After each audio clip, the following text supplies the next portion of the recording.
Yo, what's going on, homies? It's your boy Stumped back for another OPTC video, and in today's video, we're diving into the 10-star against Kizuna Clash ALBER with some New Year's teams that don't use the new badge to get some pretty big damage, that don't use Marco as a friend captain. So if you guys are really struggling to find Marco as a friend captain, you guys just want to play some assists or do whatever the hell you guys want in terms of your big damage towards the back end of the Kizuna, hopefully these teams are going to help you guys out. Now, if you guys want to check out the infographic, it's over here on Twitter.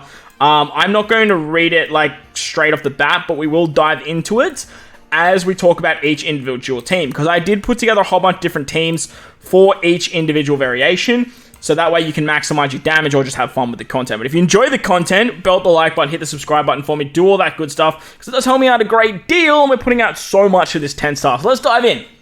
Alright, so starting off with the quick variation. Strikers, Cerebrals, Free Spirits get all the good stuff. On stage 2, on defeat, is 150k, which is a lot of damage.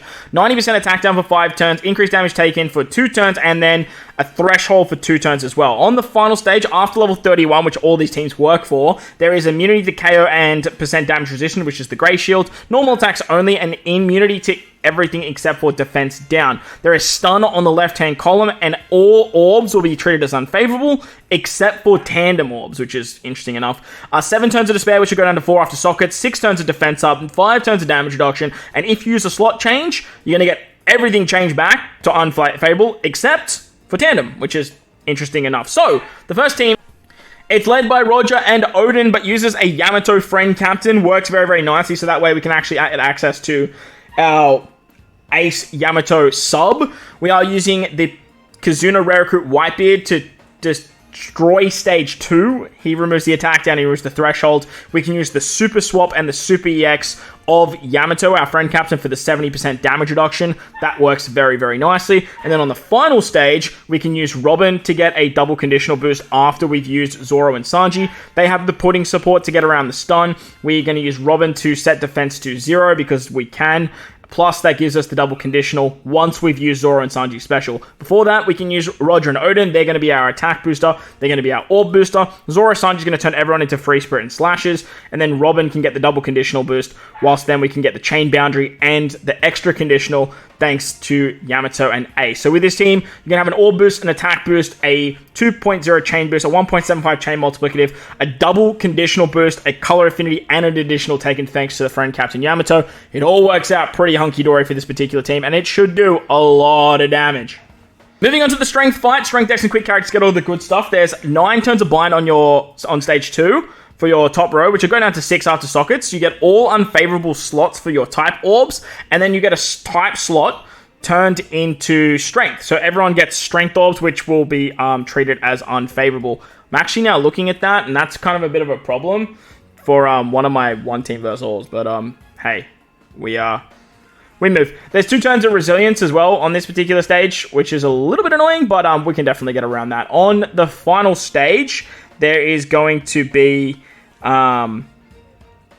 immunity to KO and percent damage resistance. There's a preemptive when your HP is 50% or above after level 31. There's non-normal attacks only. Immunity to everything except defense down and increased damage taken. 7 turns of defense up. 13 turns of despair, which is a lot, so 10 after sockets. 2 turns of slot bind on your top row, and then if you use a slot boost or you use a conditional boost, you are going to lose it by 1 turn. After level 31, if you are, I believe, below 50% HP when you're doing something like this, it's a little bit different, but honestly, most of the time you're probably going to be doing what I just said.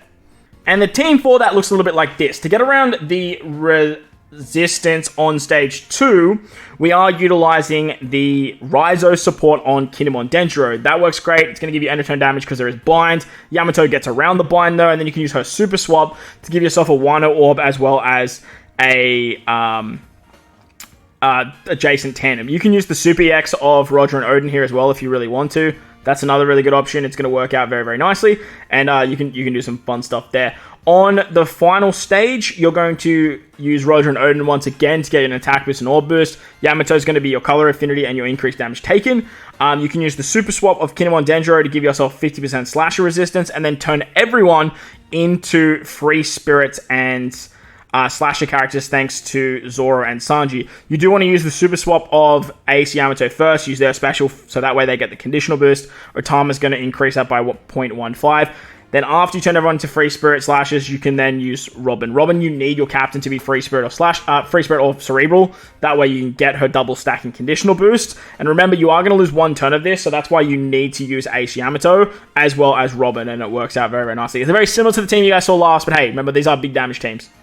Alright, so finally against Dex, Striker, Shooter, Powerhouse characters get all the good stuff. On stage 2, there is 5 turns of damage reduction and you lose 95% of your HP. Plus there's the 10,000 burn, which probably is going to be super burn, but look, we don't have too much information at the moment. After level 31, there is immunity to KOs and Grey Shield. There is 99 turns of normal attacks only, as always. You get an attack down if you're below a 3.5 times chain, multiplicative, 6 turns of resilience, a slot effect multiplier of all the type orbs being lower favorability, and then decrease chain multiplier by 0.1 for 5 turns. There's also 6 turns of threshold, and if you use a conditional boost, you're going to lose all your positive effects, which is very, very annoying.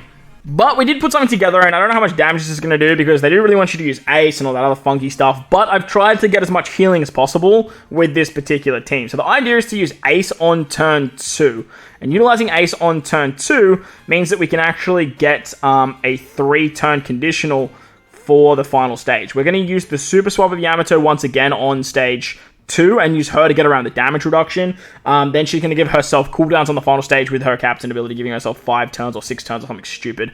Roger and Odin, once again, they're going to be our attack and orb booster. We can use Whitebeard to get around the burn on the second stage as well. You do want to use this after using Yamato, by the way, so that way she gets the cooldowns in her captain ability too. So that way, because Whitebeard is a slasher, you're going to feed into that. Plus, Whitebeard is also going to give you a 3-turn chain boundary, and it works out very, very nicely. You can probably save it to the final stage if you want to. That way you're getting the increased damage taken, and then you can get Yamato's special back and some color affinity some other way. You can do some fun stuff there, but don't stress, Chopper is basically only there for a healing support, not for the color affinity itself. Using Zoro Sanji, you're going to switch into Zoro, switch into Sanji, whichever one works, doesn't really matter. They're just going to turn everyone to slashes, so that way Yamato can get her cooldowns once again. Now, with this particular team, you're not really going to use the super tandem of Zoro Sanji. You're going to want to use the super tandem of Whitebeard and just sort of tap Ace into Whitebeard. Or you're going to tap Roger and Odin into Whitebeard, and then Ace is going to hit really hard. I would still finish off with Yamato because her final tap is just so disgusting. But the way this team actually operates is in the sense of Ace and Whitebeard is going to be hitting the hardest. But let me know what you guys think in the comment section below. Hopefully it helps you guys out if you guys are looking for other teams that don't use Marco as a friend captain. But like I said, let me know down below. Bell, like button, hit the subscribe button, do all that good stuff. Most importantly, wherever you guys are in this beautiful world, please remember to enjoy the rest of your day. As always, homies, thank you all for watching, and I'll catch you all in the next one. Nerds!